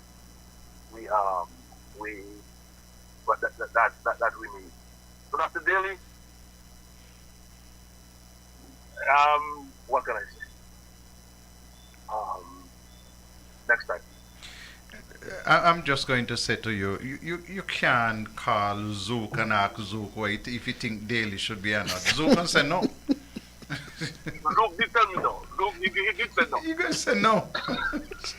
He said no. Mark gonna say no. Zook said not he. Okay, Stucky, listen, next week, 9 o'clock. Can we agree on 9 o'clock next week? Because when you call so late, we can't entertain you as long as we ought to. So 9 o'clock next week, right in the middle of the program. So set your alarm. 9 o'clock next week, we expect you to call in. Okay. Thank you very much. Gentlemen, listen, I put on my geothermal shirt tonight because I wanted to talk about geothermal, and we never got to that. This is one of those geothermal shirts. The Premier is now making renewed pronouncements about geothermal. But I leave that for my closing statement. Just know that we're going to be giving you a piece on geothermal. I have here a report from BRAC Consulting going way back to 2007.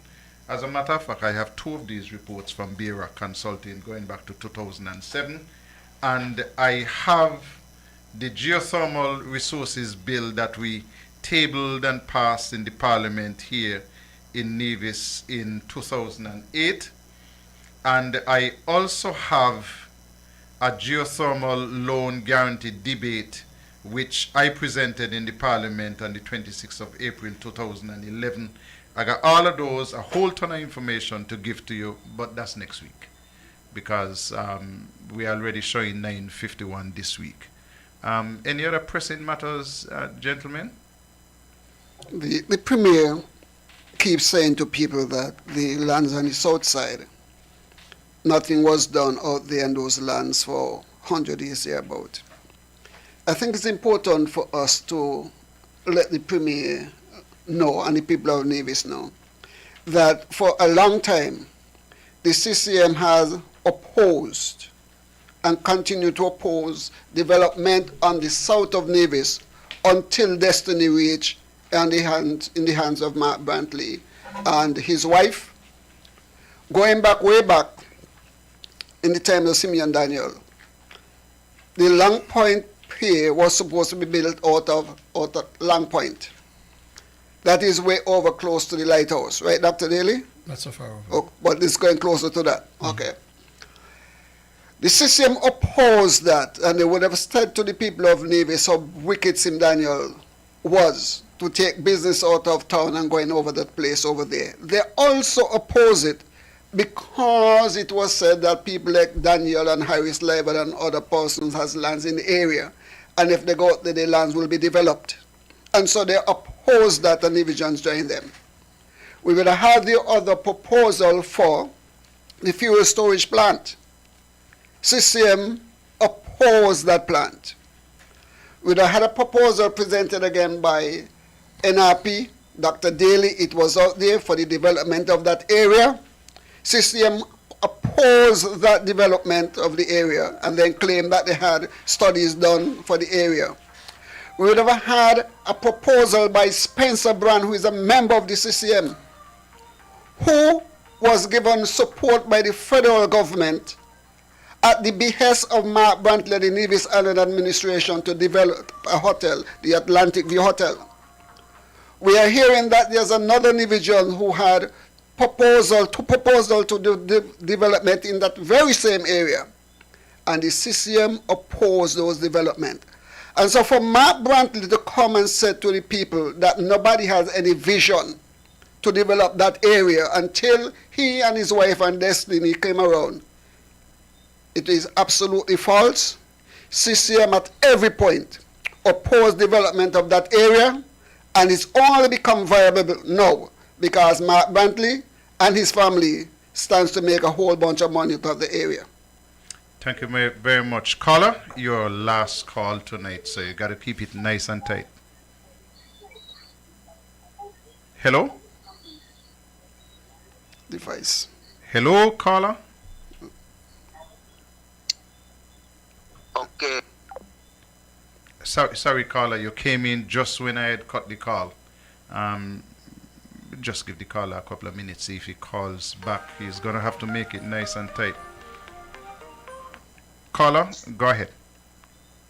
Yeah, I got cut off just when you answered.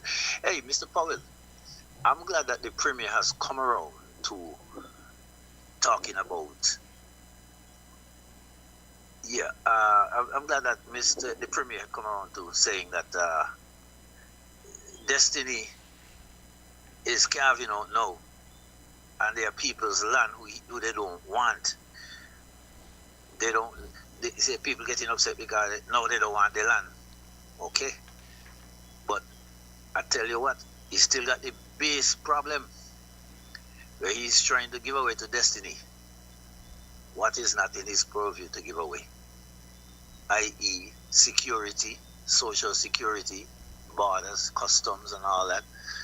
And that is, in my view, the hold up right now. And I'm listening. Thank you very much, caller. Thank you. Dr. Daly?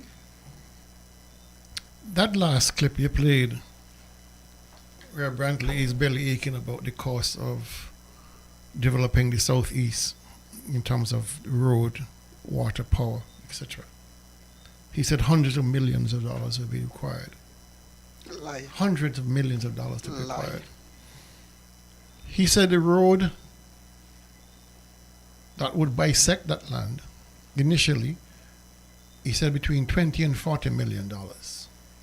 And we all know that as a matter of practice and policy, once the road goes in, the water goes in, the power goes in, the communication goes in. So we have moved from a ballpark figure of 20 to 40 million dollars to hundreds of millions of dollars, which is on its surface a pure ridiculousness. There is no stretch of road on Nevis, not even the island-made road, costs hundreds of millions of dollars. And so I think we are now tired of trying to prove the Premier a liar. I'm tired of trying to prove him a liar. I think he is a liar. There's no proof needed anymore. True. Every time he opens his mouth, he indicts himself as a liar. But what he's proposing is the same sort of outward looking in development policy that's caused us all these problems all the time. We have not engendered our people to believe that they have the power within to do this kind of development. And by what I mean is this. Since 2017, when the concept came up about putting in that coastal road from Long Point all the way to Butlers, the idea was to empower Nevisians, to give them that authority to empower themselves, to create that environment where they feel that this is ours, have them investing in it. And there are examples all around Nevis. Right here in Charlestown, the greater Charlestown area, you have Stony Grove, Long Point, Pinnis, Ramsbury, Hamilton, Braziers. Once the infrastructure goes in, Nevisians do the rest. We are capable people. And when we start looking as our leaders have in the Caribbean, believing that foreign direct investment is our holy grail, that is, without that we are going to starve. Well, we haven't starved. We haven't had a hotel development since 1991. We have not starved. We're still here. We might be a little poorer under this government here, but we're still here. And so there is enough room in the southeast to accommodate a myriad of developments: sustainable housing, upscale housing, an industrial zone, a tourism zone. There's enough there. If we only were to take the time and not feel that we have to jump from the frying pan into the fire. And this is what Brantley has done. He has corrupted this country so badly. He has mismanaged this country so badly. He feels now he has no choice but to sell out. He feels that he has done all he could do. But you see, he might have done all he could do, but is that enough? And it's proven not to be enough. Because it tells you his good was never enough, or never good enough. And when you look at his performance record, from 2006, 2007, when he became Deputy Premier of CCM, and then Premier in 2017, in all of that expanse of years, how has he grown the economy? How has he empowered the people of Nevis? He has made us more poor. And he's asking for another 5 years. He, the same man who said to Dr. Douglas in 2014, where you going? You've had 20 years. What else do you want? Go home, go sit down. If you have not done it in 5 years, 10 years, 15 years, 20 years, but God, man, you think you'll do it in 25? No. Delia, somebody holding. Good evening, caller. Hello, good evening. This is Livingstone Williams, aka Stoneman. Thank you very much for holding. Yes, gentlemen, we have a premier who's either a barefaced liar, a damn liar, he's got dementia, he's got Alzheimer's. Something is wrong with him. He needs to be taken away in a straight jacket to be analyzed. Because last week I heard him calling to Freedom Radio and say he has yet to hear a landowner showing any attention to the Destiny Project. Now, I wonder if the listeners remember the amount of times I personally and others have called in against the Destiny Project.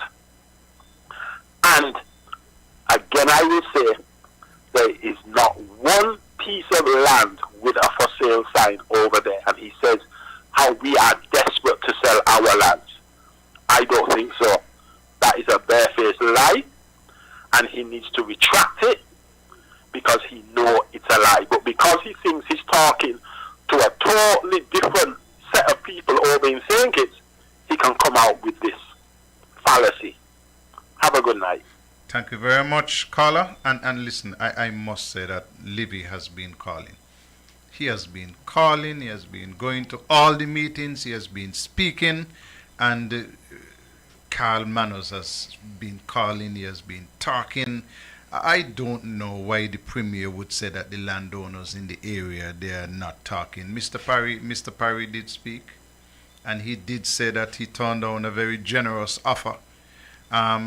But then again, the Premier came back and said, all who talking is because they're not in the zone anymore, the people not interested in the land.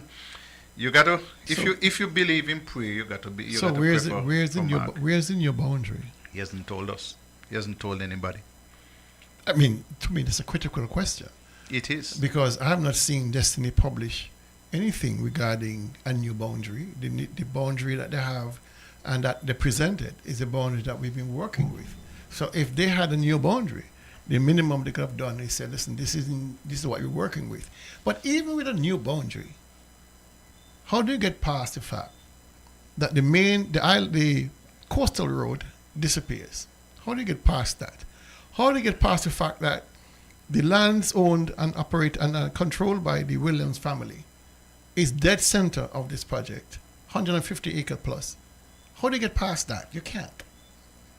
All those small holdings between Budging and Saddle Hill, how do you get past those persons who are refusing to sell and refuse to be encased in a wall of stone and steel and wire? How do you get past that? You can't. How do you get past the idea that you have not controlled the majority of lands in the 2,670 acres you want? You have only so far contracts for 836% or something like that. How do you get past that? How do you get past the fact that you are now leading a charge to plant outside of Charlestown 30,000 people with a whole different idea people believe that witchcraft should be a part of the law, should be legalized? How do you get past these things? You can't. And we need to understand, right, that Brantley's being led by the nose. Whatever he has been corrupted with, he can't get out of. Whatever he has taken, he can't get back. And so this is something for him that he's more afraid of Destiny talking about how they compromise him than he's afraid of the electorate. Because he consistently lies to the electorate. He consistently denies the possession of landowners in the area. He consistently says there's nothing happening there. Everything that he has said has been a bold-faced lie. But he continues to push the narrative. And you have to ask yourself, why? What is it that happened to Mark Brantley? Whatever that happened to him is so severe that he has to prostitute himself to make them believe he's doing their bidding, to give them comfort that he's doing all they can. So don't out me out. Don't tell Nevis people what I gave you. That is what he's fighting for. He's fighting for his life when it comes to destiny. Because he has been controlled and he will continue to be controlled. Because you can't tell me that in the face of every single opposition to this, not just NRP, Christian Council, Evangelical, Chamber, Law Fraternity, every single group has come out and said no to his face. And yet he persists. It tells you what they have on him is so bad that he's deathly afraid that they're going to out him out. He's afraid of them. They own him, they control him, they direct him.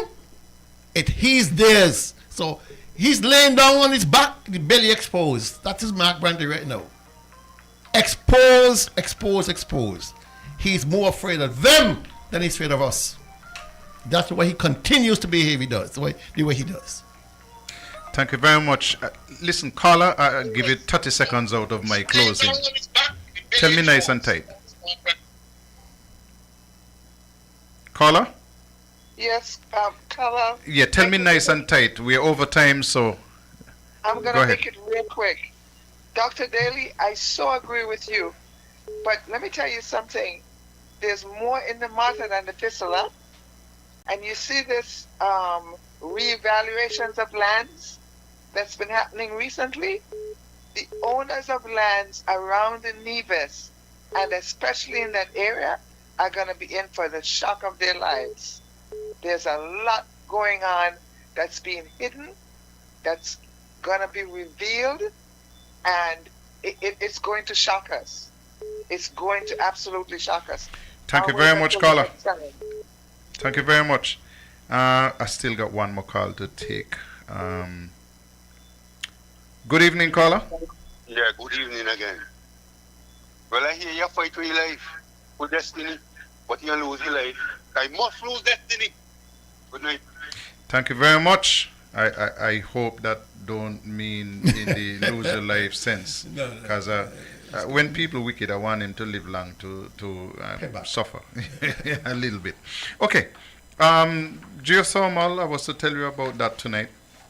But one thing I will tell you when we have the show next week is that in that very same southeastern area of Nevis, according to the study that I have here that was done in 2007, which is an exploration for geothermal resources in Nevis, geological and geochemical evaluation, June 2007, by Joseph Lafleur and Roland Hogue, Dr. Roland Hogue.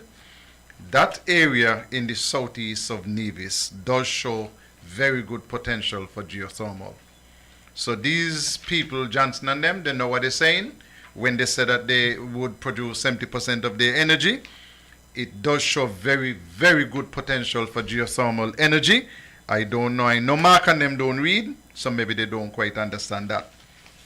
The second point that I want to make to you is that way back in 2011, when we were getting ready to push forward in a serious way for the production wells, we had the opportunity to provide the money ourselves, Nevis.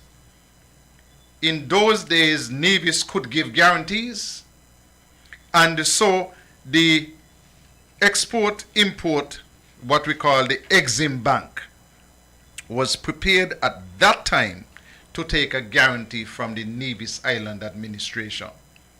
You hear what I tell you? From the Nevis Island Administration. Nowadays, things are so bad with the Nevis Island Administration that they could not provide a guarantee on their own for 20 million EC dollars. And we were talking back then of providing a guarantee to Exim Bank I'll give you the figures next week. Wait for it. But it's not 20 million US dollars. It was way more than 20 million US dollars.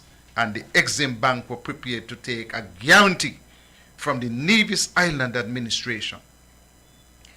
I want to make one last point, and I'll expand on it next week. Because in 2017, heading up to the election of 2017, Mark Brantley and his government brought a rig here out of America, and it cost the people of Nevis several $1 million. He went up to Hamilton on this rig, cut a ribbon, and his argument was that they were going to have drilling for geothermal. That's the rig on top of a trailer. And you know how long the drilling started? Until the people of Nevis had voted for Mark Brantley. Once he became premier, to hell with that.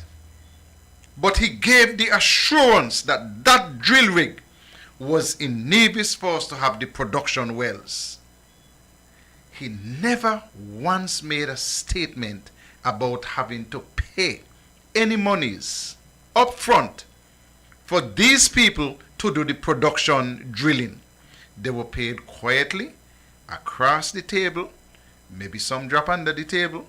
But the fact is that soon as the elections were done and Mark Brantley and his people had stolen the elections, they got what they wanted for 5 years. To hell with that. To hell with that. And so all he was left to do was to explain that, listen, we know that the count was tapped for 4 hours. What I want him to explain is who called him during the 4-hour period to tell him, boy, you lose. And what was done so clumsily that there were 16 extra votes in a ballot box. Are you wake up? People, are you wake up? But next week when we come back, we'll talk to you about geothermal. And we'll give you the whole story on geothermal. And how is it that there was a sitting of the Nevis Island Assembly, and that sitting had to do with a geothermal loan guarantee? We had to go to Parliament to get that done. Joseph Parry took us down there to Parliament for us to get a geothermal loan guarantee. And that is the resolution that was to go to Exim, so that they could say, hey, listen, we now have the guarantee. Listen, we're going to give you the monies that you want to do the production wells. Let them explain what happened. I want to make one final point before I leave. Go up in the village, go enjoy myself.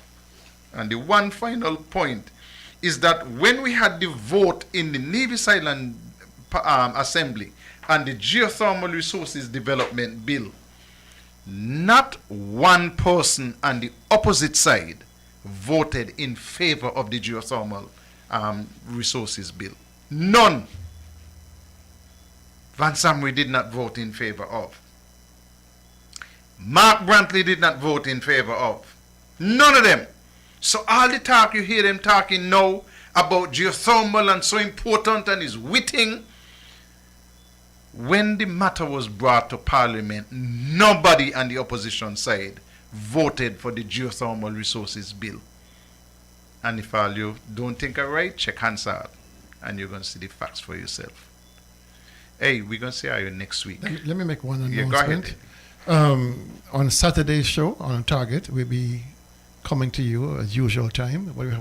We will have a special guest in the person of Mr. What's his name again? Mr. Dwight Cozier. And he'll be talking to us about his present case against the government and any other thing that you want to hear.